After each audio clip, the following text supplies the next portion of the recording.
Book 37, the Parapraveshika Entry into the Supreme. Summary: this is the primer of Kashmir Shaivism. It was written for beginners who were overwhelmed by the larger tantras. It concisely defines the key terms of the tradition: Shiva, Shakti, the 36 tattvas, elements of reality, and the nature of bondage and liberation. It is the perfect checklist for the student. Author Kshemaraja, c. 10th–11th century CE. About the author. Continuing his role as the great explainer, Kshemaraja provides a text that serves as the front door to the entire philosophy. Chapter 1. The summary of the whole. The invocation.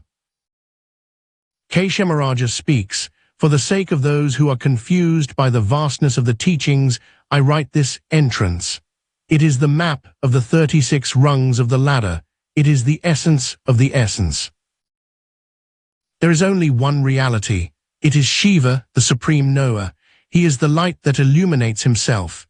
He is the I that exists before the world, during the world, and after the world. This light is not static. It has a power Sakti. The light is the mirror. The power is the capacity to reflect. Together, they create the music of existence." Chapter 2. The Two Faces of God. Prakasa and Vimasa. God has two faces, Prakasa and Vimasa. Prakasa is the light. It is the isness of things. Vimasa is the reflection. It is the knowing of the isness. If God were only light, he would be unconscious, like a crystal. If God were only reflection, there would be nothing to reflect. The I is the union of the light and the reflection. This I is the heartbeat of the universe. It is the vibration that turns a stone into a god and a god into a stone. You are this I. Chapter 3. The Five Pure Levels. The Tattvas 1-5. The descent from God to earth happens in 36 steps. At the top are the 5 pure levels. Here, the unity is never broken. Siva Tattva, pure awareness. No world, just I. Sakti Tattva, the power to move, the first tremor. Sadasiva Tattva, the first thought, I am this. The world is a blur. Isvara Tattva, the second thought, this am I, the world is clear. Sudavidya Tattva, the I and the this are perfectly balanced. The architect still sees the blueprints as part of his own mind. The dancer still knows that the dance is her own body. Chapter 4. The Great Veil. Maya Tattva 6. Then comes Maya. She is the great veil. Her job is to make the one look like the many. She is the magic of the magician. Maya is not a lie. She is a power of limitation. She takes the infinite and makes it finite. She is the cloud that hides the sun.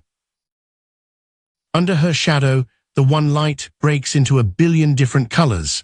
You forget the sun and fall in love with the rainbow. Chapter 5. The Five Coats. The Kanchukas 7-11. Under the veil of Maya, the Lord puts on 5 coats to play the part of a man. These coats turn the god into a person. Kala, time. He who is eternal now has a sequence. Niyati, fate. He who is everywhere now has a location. Raga, desire. He who was full now feels a lack. Vidya, limited knowledge. He who knew all now knows a little. Kala, limited power. He who was all-powerful now has a fragile body.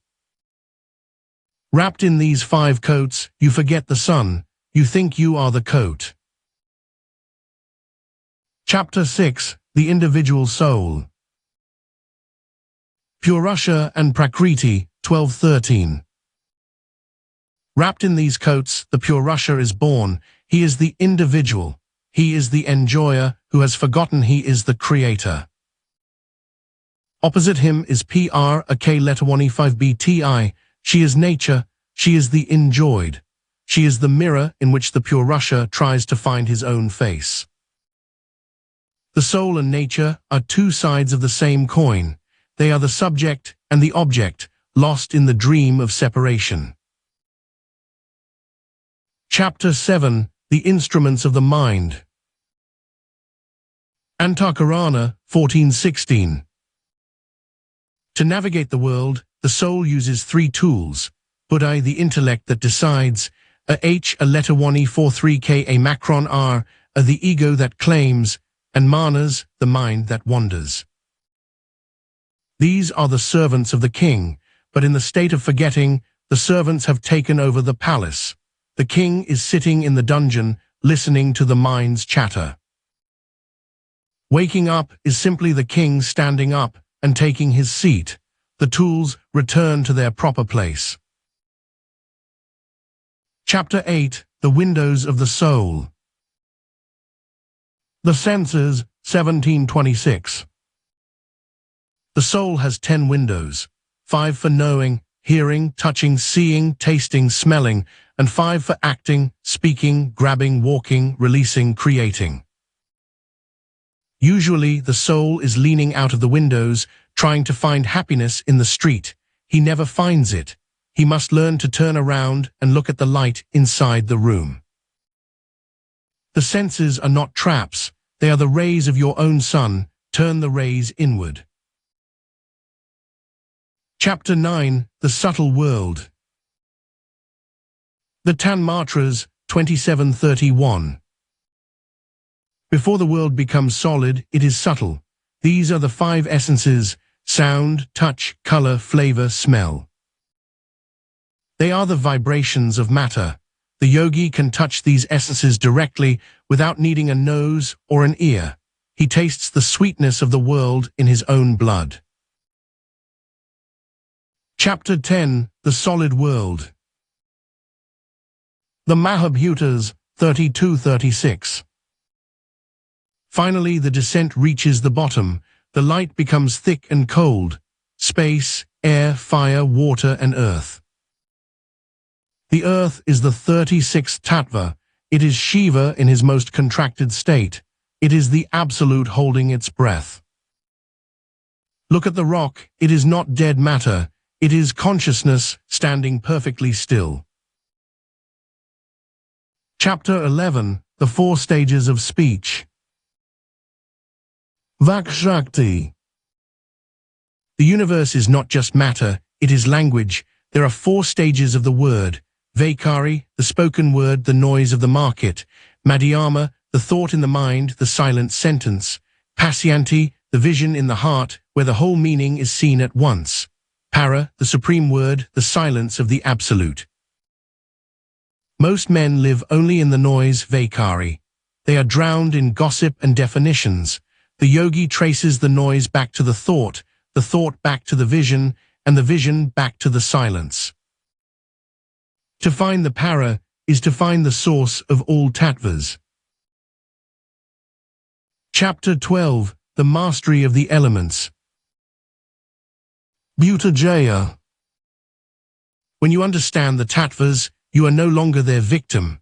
You can stand in the fire and not be burned. You can walk in the water and not be wet. This is not a magic trick. It is a shift in awareness. If you realize that the earth is made of the same light as your own mind, the earth obeys your mind. The king does not struggle with his own territory. He simply decides. Chapter 13. The Recognition of the Chain.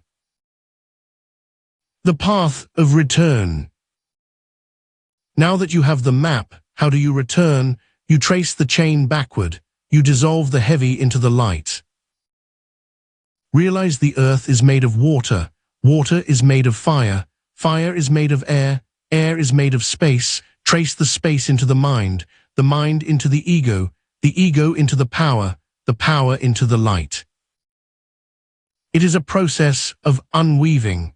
You are taking the universe apart until only the thread remains.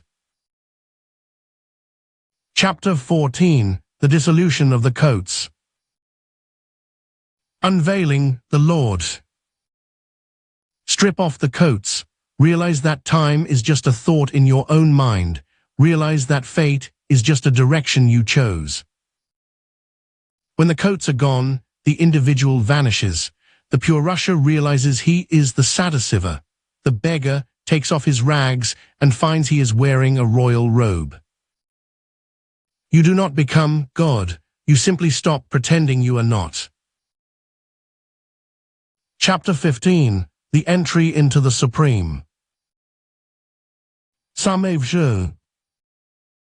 The final step is not a step, it is an immersion. The droplet of water jumps into the sea, it does not become nothing, it becomes the whole. It realizes it was never a droplet at all. It was the ocean dreaming of being a drop. This is the Parapraveshika, the entrance. You are now inside the palace. The doors are closed. The silence is absolute. Chapter 16. The Final Blessing. Conclusion. I have given you the map. The 36 rungs are clear. Do not argue about the names. Do not get lost in the numbers. Just look at your own awareness. The one who is reading these words is the 36th tattva, the first tattva, and the one who is beyond tattvas. You are Shiva, rest in that, be that, Om Tat Sat.